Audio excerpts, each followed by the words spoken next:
Hello, everybody. Welcome to our program, God or Chance. And here today I have with me Jamie. Hello, Jamie. Hello. Can you tell us a little bit about yourself, where you're from? I came from El Salvador. It's located in Central America, right a little bit, well, it's between Guatemala and Honduras. Uh, I came here to the United States back in the early 90s, and I lived in California for a year. Then I moved to Virginia, where I met my wife. Now we have 7 children and 2 grandchildren. It's really good to hear. Can you tell us a story about where you saw God's hand in your life and you know for a fact that it was not just some sort of coincidence or just by chance? Yes, the one that I have clear in my mind, it is how God was seeking for me and how many times I myself keep turning my back on him until the Lord got tired.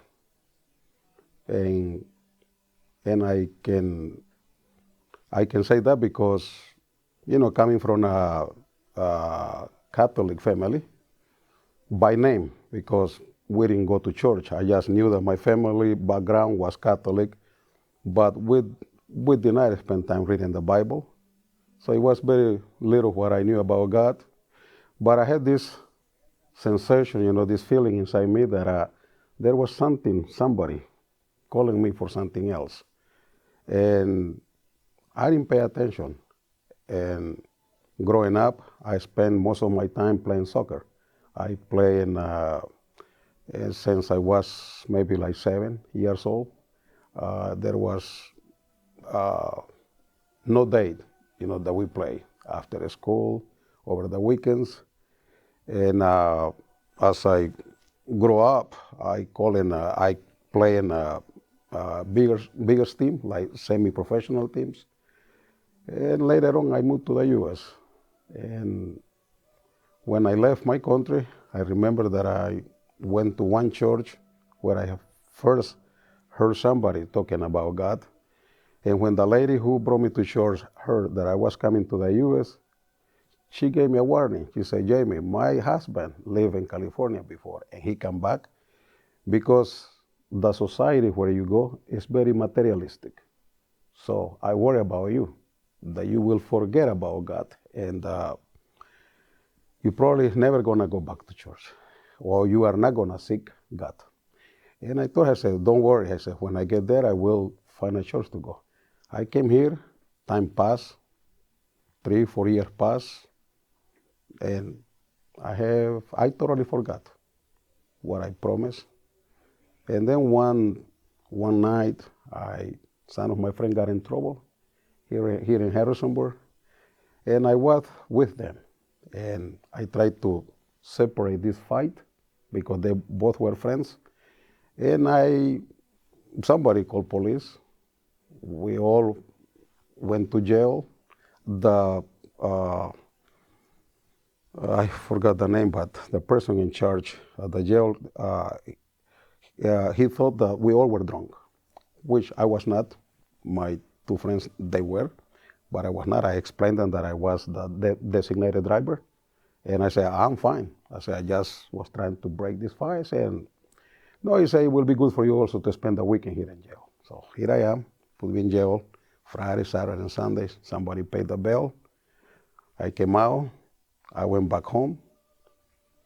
Not before thinking over the weekend. Thinking, say, why am I in this situation? Then it came to my mind what I had promised to God almost 5 years ago, that when I came here, I will seek him. And this started, going back in my head like, yeah, you promised that you will do that, but you have not. So once I get out of jail, I went back to the house where I live with my roommates, and I told them, I said, hey, that's it. I said, I'm pretty sure each of you make a promise when you left your homeland, and you decide to come here, to have a better life, but also improve the life of your relatives back home. I said, I myself feel guilty because I had not done what I promised when I left. I said, but that's it. You got to look for somebody else. And I prayed to God and I said, Lord, not in front of them, but just me. I say, Lord, help me to find a church where I can learn more about you. And I say, and I will turn my life around. I say, but I don't want to try just to go to different church, but the church that you're gonna, or the invitation that I will get, I say, I want this to come from you. And if it's come from you, I say, I promise, I won't turn my back on the invitation. I will go. And time passed, and at work I met a friend. He was from Ghana. Ghana is a western part of Africa. Uh,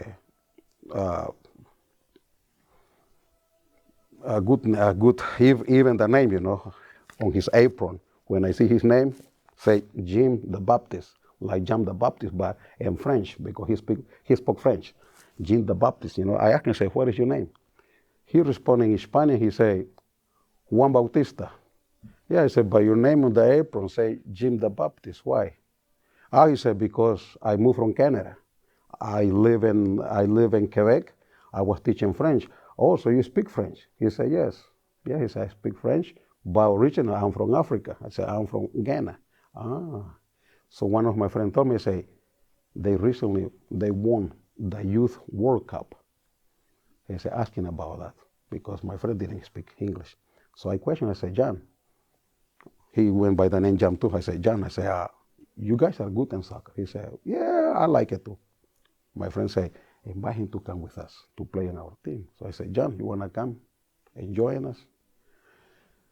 He said, when? I said, we play Sundays. Every Sunday we play from morning to evening. And then he was thinking for a little bit, and then he said, no, he said, I have things to do. But I didn't know why he said that. And then later on the day, he came to me and said, why don't we go to church? He said, come to my church. So you go to church? I said, no. What kind of church? He said, I'm going to New Hope Baptist Church. He said, I want you to come with me. And right when he said that, I remember when I prayed about it. But I still had this doubt, like, if this is the person that God is sending to me or not. So for a moment, I thought about that, and I responded to him. I say, yeah, but I don't have a car. And he said, I take you home today. I see where you live, and then I will pick you up Sunday. I said, deal. He took me home. He knew where I live. And then when weekend came, the same time that we supposed to go to church, this was the same time that we supposed to be playing soccer. So the one who was in charge of the team, he called us the night before, and he reminded us that we all need to be there by certain time to play. When I see that time with the church, I kind of feel like, oh no, I cannot be in both places at the same time. So my flesh pulled me more for my sport, for soccer. So I told my roommate, I said, hey, when this guy gonna come, tell him that I already left. So on top that I'm lying myself, I'm making my friend also to laugh for me, to tell this person, to tell him that I'm not there. So I can see when he park, he come knocking the door. He said, where is Jamie? Oh, he said, he left. Oh, he said, that's strange. He told me to pick him up. No, he said, he left. And, well, he left. He said, okay. I went to play. That day, I broke my leg. I'm left-footed, so this is the leg that I use. This is the one that got broke. I ended up in the hospital, crying, pain, remorse. And I can hear in the back of my head, God questioned me, saying, where are your friends now? Where are those friends? And yes, I cry, still in my eyes. I recognize that. I say, Lord, I have been very unfaithful to you. You've been faithful to me, but it is me. And you're right. I say, thank you. Thank you that you took this skill from my legs, because if you don't do that, I'm going to keep playing more. So that's the turning point in my life. When I went through recovery, I went to the physical therapy. I wear a medal to sustain my leg, back to work, and I didn't play the same anymore. It seemed like God took all of that, like, no, that's it. Been waiting for you to learn, and you only live for yourself. And this is probably what I can share. Well, thank God that you shared such a wonderful testimony. And I'm very glad that you are here with us today in our church. Yes. Friends, no matter where we are or how far we are, God is always willing to welcome us with open arms. Thank you, everybody, and see you next time.